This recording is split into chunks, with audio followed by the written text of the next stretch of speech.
Good morning, everyone. It's a pleasure to be here today, and of course, very much an honor to be selected as one of the 2024 Colonnetti medalists.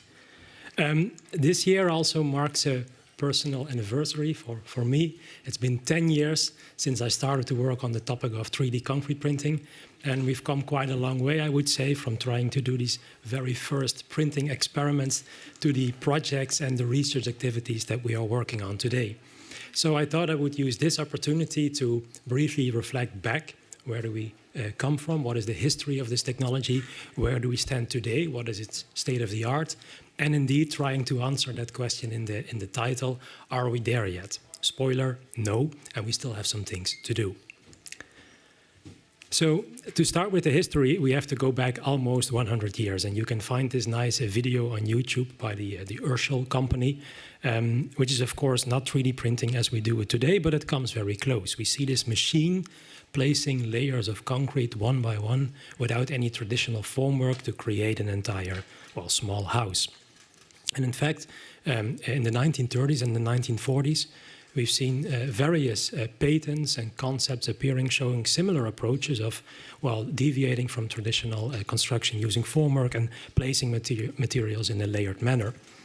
Interestingly, here in all of these concepts, we already see a very clear relation between the manufacturing technology and the geometry. The patents all show spherical and cylindrical objects, and that's of course obvious because the machine can only rotate and go up and down. And that same relation between fabrication and geometry still holds today, but the degrees of freedom have only widened by the adoption of robots. Now we then move to the turn of the 21st century, and this is where the first, let's say, real 3D concrete printer started to appear. Joseph Pegna in 1995 showed in the palm of his hand a small 3D printed concrete house, funny enough. And then only a couple of years later, one of the real pioneers of concrete printing, Bero Košnevich, launched his contour crafting concept, a vision of a completely automated building sites where walls were being printed by this machine without any formwork, and robots were finishing the entire building in one go.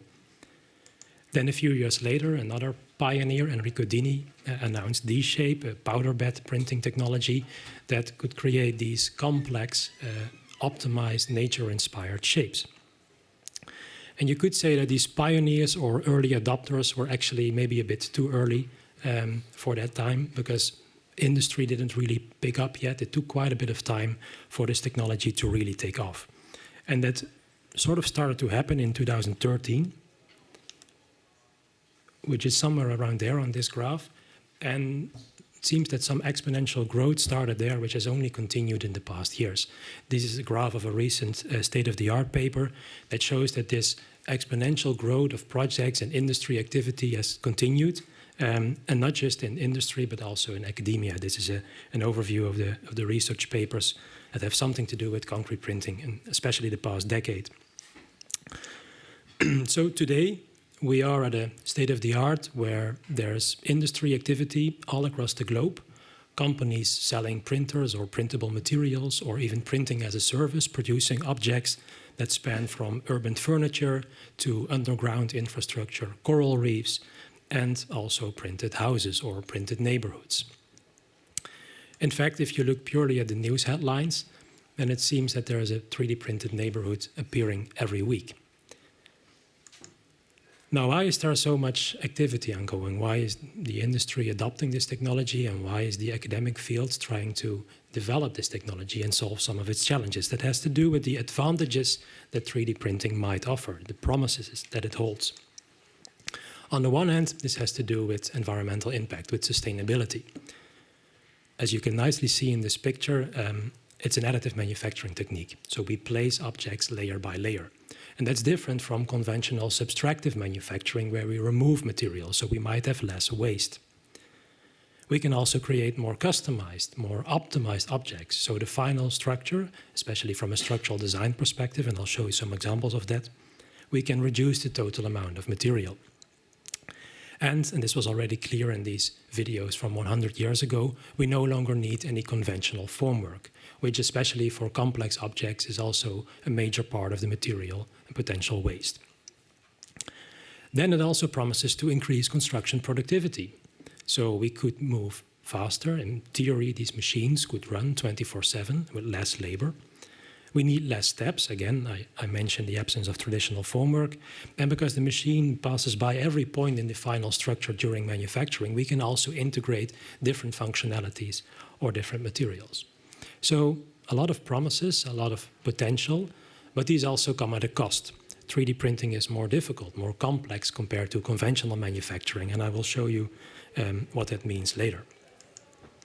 So indeed, 10 years ago, recognizing these potentials, these advantages of printing, but also these challenges, we started to work on this technology in our group at TU Eindhoven. And this is the research facility that we built at that time and we still mostly use in our research today. So I thought now, after these 10 years of research and seeing this enormous growth of activities all around us, I wanted to ask myself the question, are we there yet? Are we now able to use 3D printing to solve these productivity and sustainability challenges that we have in our field? Let's start with the productivity angle. When I talk about productivity, I mean that when I want to print something, so when I make a certain design, I want to be able to produce it first time right. So I want to press print just like on my computer, and I want to see this object appearing in one go. In reality, behind the scenes, this is what is happening in many institutes. A lot of beautiful failure, a lot of trial and error. So if the design changes or the material or we print in a different environment, then we have to start finding the right settings all over again. And it takes a lot of failed attempts. And even when we found an acceptable process, then the quality of the final object is also still not fully understood. So we can get damage, like you can see here, which of course compromises the structural safety, but also even the aesthetics. So we have to be in full control of the quality of both the printing process and the final object.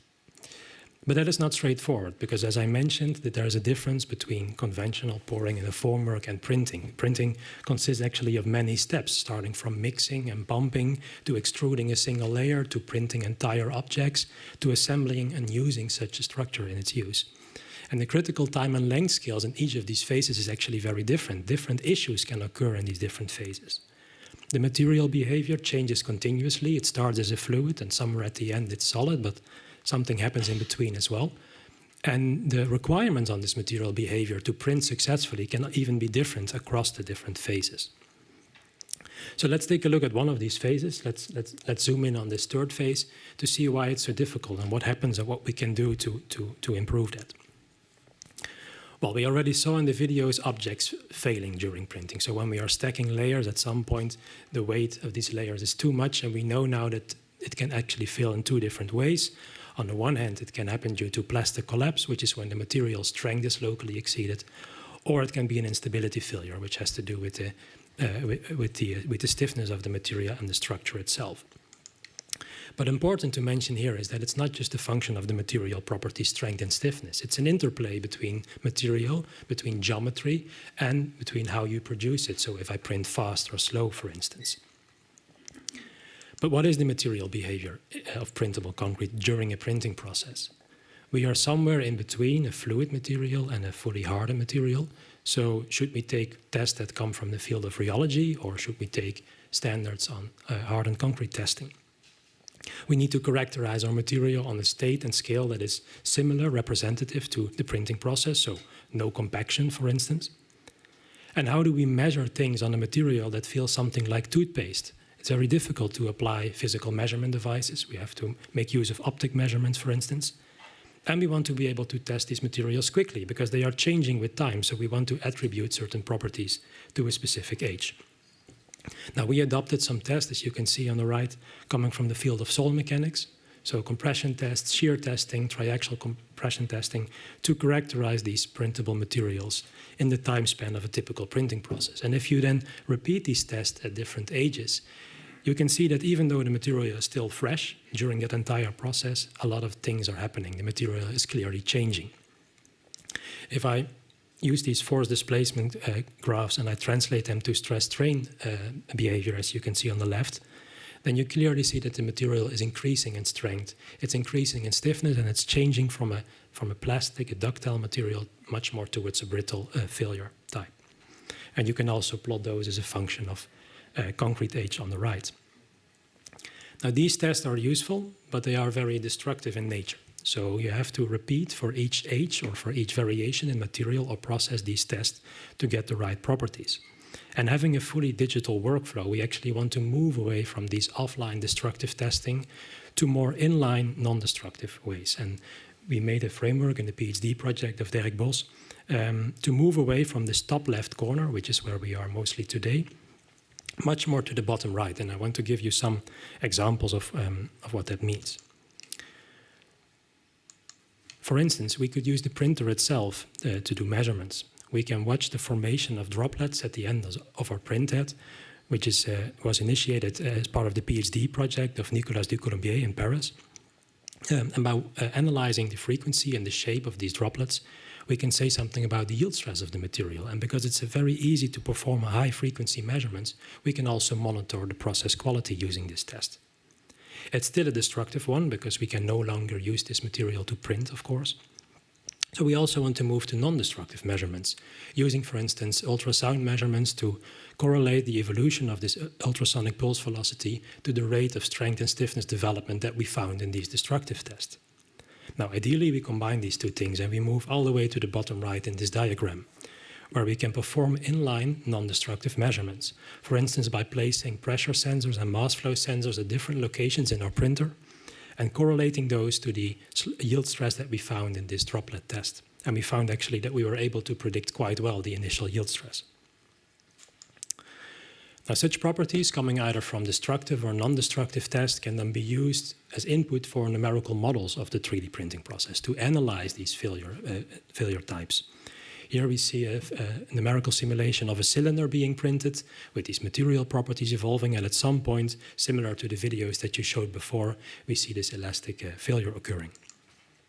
We can also create design graphs based on mechanistic models that allow us to quite quickly read off at which height a certain object will fail. Now, we spent quite some time to compare these different modeling approaches and also verify them by performing printing experiments. During my own PhD, I watched a lot of objects fall down. And again, I use optic measurements to monitor the failure deformation modes and validate these models. Now, a similar story I could hold for one of these other phases that I showed you before, because also on the scale of an individual filament, so an individual layer, there's a clear interplay between material properties, between design choices, and between process settings. And you can deviate all the way from nice nominal extrusion to local instabilities or local fracture. And these numerical tools can help us to analyze the issues during printing. And if we can predict them, then we can also start to prevent them by changing the printing strategy, printing at a different speed, for instance, changing the geometry. In this case, we increased stiffness through curvature, or by accelerating, for instance, the rate of the strength and stiffness of the material. And then we can print all the way from the floor to the roof. Now, this was very much focused on quality control during the printing process, but what about the final product? And then we get another gift from our 3D printing technology, and that is that any object that we make consists of multiple layers stacked upon each other. And these layers have to stick properly together, otherwise there's a difference between the bulk strength of the material and the bond strength between these layers. In fact, if we start to load our objects in different directions, then we might get different properties. And the level of this bond strength can even depend on the way that you print it. If it takes a long time before two layers are printed on top of each other, or a short time, then this value might change. So for this problem, we can follow a similar approach. Again, we can start to perform a large amount of destructive tests, like this direct tensile test that you can see here, and use that as input for numerical models. And we did this, and we are able to characterize these properties and model them very well. But here, we also want to move away from that destructive top left corner and move as much as possible to a digital, inline, non-destructive way. And in the PhD project of Jelle Verstegen, we are doing exactly this by integrating all kinds of sensors to our printhead. We are measuring things while we are printing, aiming to predict this bond strength problem. So for instance, using laser scanners, we can monitor the layer geometry as we are placing layers and its deformation on a sort of macro scale, but also on a micro scale assessing the surface roughness, which will influence how two layers stick together. We've also applied infrared spectroscopes to our printer, which, very simply put, measure the reflection of light in a certain material. We then get an absorption spectrum like this, and there's a particular range in this of wavelengths that indicates the water content in the material. And if we continue measuring that peak over time, we actually see how the material is drying, which again influences how the bond strength between these layers is formulated.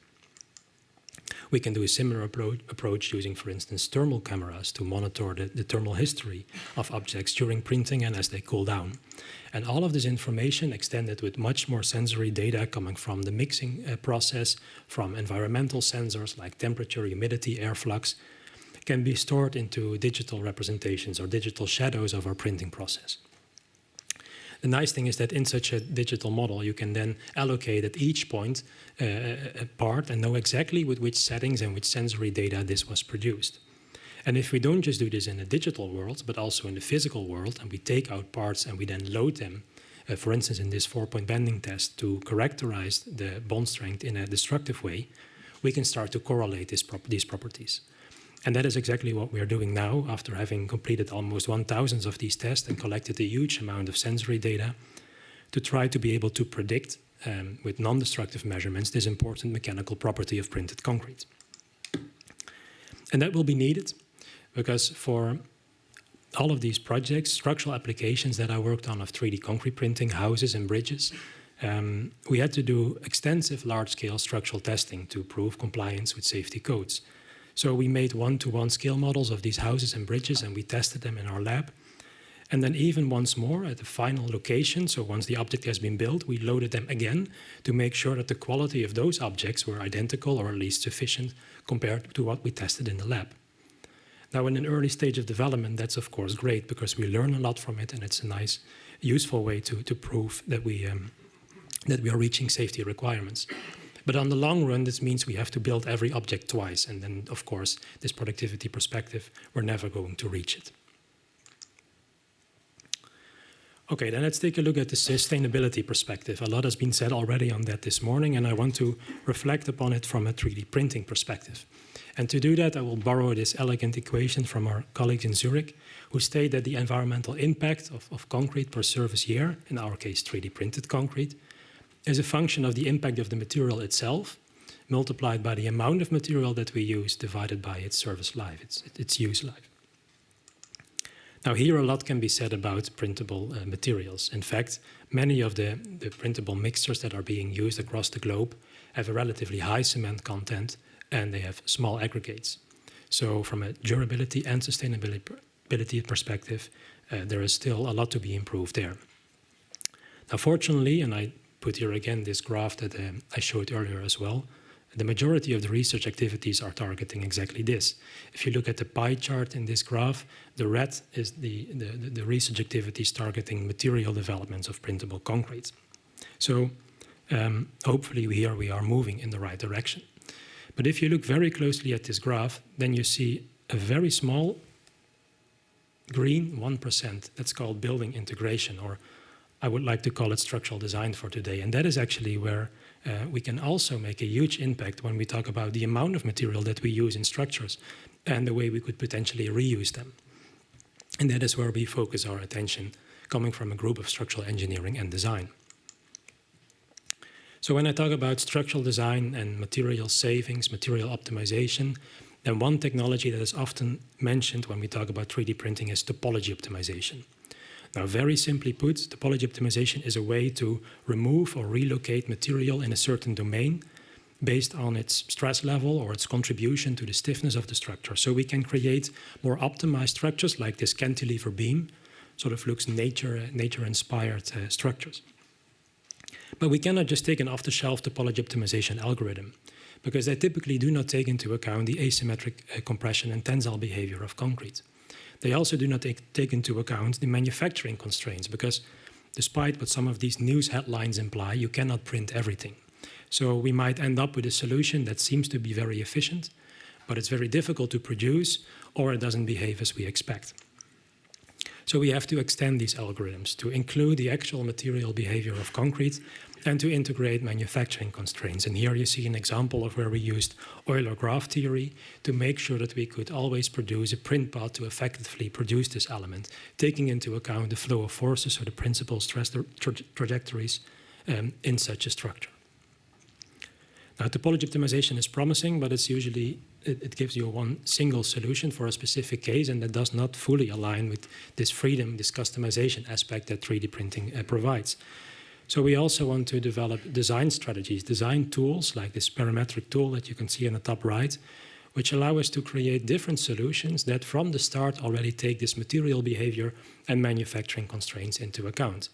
In fact, and we can even go all the way up to generating the code to print these elements in one go, and we really have a seamless digital workflow.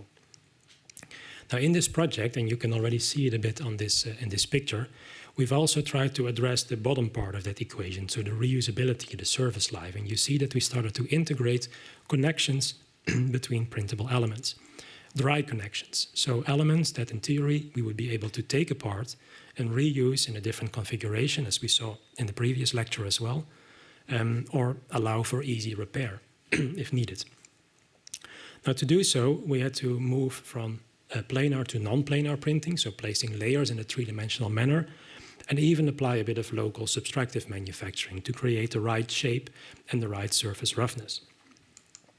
Now, it won't surprise you that here as well we started to do test and numerical models. That is a bit of the repetition in our research activities. And we are able to quite well analyze the different types of failure, sliding or fracture in these elements, which again is a function of the geometry, so in the shape of the sine wave in this case, the way you print it and the material properties. And the lessons that we learn from these experiments and models can then be implemented into these design tools, so we can design printed structures that take into account also its reusability. Now, when I talk about structural design and 3D concrete printing, I cannot step over the topic of reinforcement. If not, then we are limited to objects that are mainly loaded in compression, either due to their geometry, as you can see on the left, dome-like structures, or by applying a pre-stress force, which as much as possible eliminates tensile stresses. Now, this is a viable solution, of course, and there are also different approaches appearing across the globe, but it does, up to some extent, also limit the different type of applications and the geometric freedom of 3D printing. So we have to develop reinforcement concepts that work with 3D printing, but yeah, it's a bit difficult to print around reinforcement cages like we would traditionally place them. So many different concepts are under development, and they were nicely classified in this recent paper. And I show you here some examples of what we are working on in our group in Eindhoven. At the top, you see the integration of cable reinforcement. So this is a cable that is printed in one go together with the printable concrete. In the middle, you see the screwing of discrete reinforcement into a printed object. And the bottom one is a variety of different types of fibers that could be included in the mix itself. Now, each of these solutions, and it holds actually for all of them, has its own advantages and disadvantages in terms of automation potential, in terms of design freedom, and of course in terms of structural capacity. So a single-size solution like the rebar in traditional concrete might not be there yet, and in fact might not even be found, and maybe we have to rely upon a combination of these. So after 10 years of research and coming 100 years from this nice black and white video that I started with, I think we have made a lot of progress. We've demonstrated that all across the globe by projects that highlight the potential of this technology, and that also is reflected in these news headlines, which are sometimes a bit overstated, I would say. But we also still have to improve and make some steps. I recall here the statement that was made in the previous lecture, innovation is not a process, it's an ecosystem, and that holds very much for 3D concrete printing as well. Any step, and I think I showed a few examples of that, should consider the material behavior, the structural design aspects, and the manufacturing process in an integral manner. We will have to improve on our materials. We have to improve their or reduce their environmental impact by reducing the total cement content, by increasing the aggregate size, which will also solve a shrinkage problem in many of these materials, and potentially even increase their functionalities.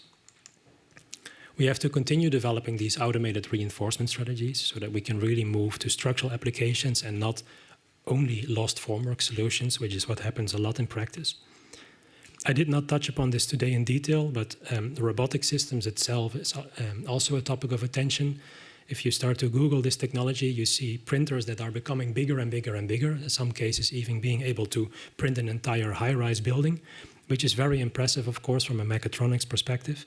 But it's always a function of accuracy and speed. And as these printers are becoming heavier, the print heads are becoming heavier because we're integrating sensors and reinforcement devices, etc. Maybe it's worth to reconsider this direction and also consider the application, for instance, of swarm robotics versus making larger and larger robot systems. On the process side, I gave a lot of examples on quality assessment, both during printing and of the final object. But quality assessment is not yet quality control, and to close that loop and to be able to react upon these measurements and to know how and how quickly to react upon it, we need to move to feedback systems, we need to move to control system engineering. Now, if we move away from this top left corner of doing slump tests or compression tests on cubes to collecting a lot of sensory data, then the amount of measurements that we perform during a printing experiment increases exponentially. So suddenly we have a lot more information to analyze and to potentially react upon. So maybe here we can also learn from the field of data science and artificial intelligence to be able to accurately react upon what we measure. And finally, we have to develop and continue developing design strategies. And this is really where there is still a large gap, especially in our research activities worldwide. Move to structural design applications where we can save material through optimization strategies, but also include reusability. So we don't end up with the same problem that we have today in 30 years by printing only monolithic structures.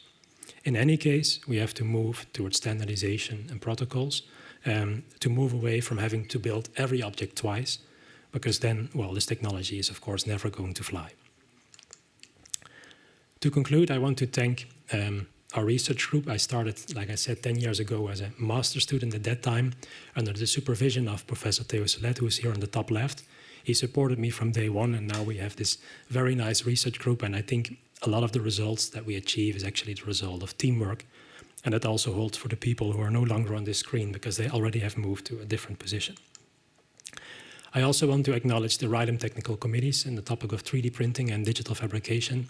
A lot of very valuable work is ongoing there, especially, for instance, the interlaboratory studies, so that we don't come up with very biased solutions that were only tested in one lab or in one material, but we really move from state-of-the-art towards recommendation, eventually towards standardization.